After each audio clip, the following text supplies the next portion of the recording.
Food বাস্কেটে আজকে তৈরি করে দেখাবো চিকেন থাই স্যুপের রেসিপি। প্রথমে একটি প্যানে 6 কাপের মতো পানি নিয়ে দিয়ে দেব চিকেন স্টক কিউব। এবার একটি পাত্রে নিয়ে নিচ্ছি বোনলেস চিকেন, সাথে দিয়ে দিচ্ছি পরিষ্কার করা কিছু চিংড়ি মাছ ও হাঁসের ডিমের কুসুমের অংশ। 3 টেবিল চামচ কর্নফ্লাওয়ার গুলিয়ে নিয়ে দিয়ে দেব চিকেন ও চিংড়ি মাছের মধ্যে। এবার ব্যাটারটিকে ভালোভাবে মিশিয়ে নিব যাতে কোনো লাম্পস না থাকে। এবার এক এক করে কেটে নেব আদা ও কাঁচা ঝাল এবং important ingredient lemon grass. By the way, Thai soup রান্নায় লেমন গ্রাস কোনোভাবেই বাদ দেওয়া যাবে না। এই পর্যায়ে কেটে নিচ্ছি কিছু মাশরুম।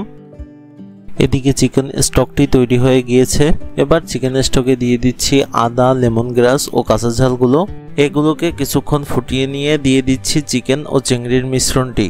এটিকে ভালোভাবে কিছুক্ষণ মিশিয়ে নিয়ে দিয়ে দিচ্ছি 4 চা চামচ টমেটো সস, সাথে অ্যাড করছি হাফ টি স্পুন গোলমরিচের গুঁড়া, স্বাদমতো লবণ ও চিনি।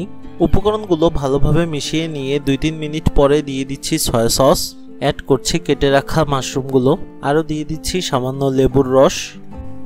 এবার স্যুপটিকে নাড়িয়ে চাড়িয়ে জাল দিয়ে নিচ্ছি 5 মিনিটের মতো এবং সবশেষে দিয়ে দিচ্ছি সামান্য টেস্টি সল্ট এবং অরেঞ্জ ফুড কালার।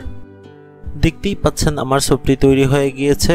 আমার স্যুপটি রান্না করতে প্রায় 20 মিনিটের মতো সময় লেগেছে। আপনারাও বাসায় তৈরি করতে পারেন। সবাই ভালো ও সুস্থ থাকবেন।